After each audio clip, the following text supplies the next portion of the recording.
in the morning, one at night, or one in the evening. Otherwise, you can take one reading test, then take a break for at least 2 hours, so that your brain comes back to zero level, and then you start again.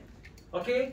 So like this, you need to go on, and there is another activity that I recommend my students. If they are academic IELTS candidates and they don't understand academic reading, they should start from general training reading. Solve a couple of tests there, a couple of books there, and then come to academic IELTS, right?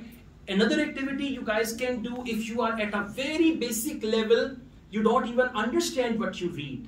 I mean, reading is reading comprehension. You read, but you don't understand. In that case, you can select Cambridge IELTS book number 1, 2, 3, 4 and translate some passages into your native language along with the mobile.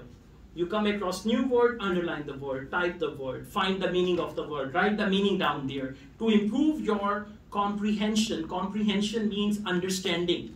You can translate some passages into your language, and then gradually you can find your way. So again, I'm telling you, academic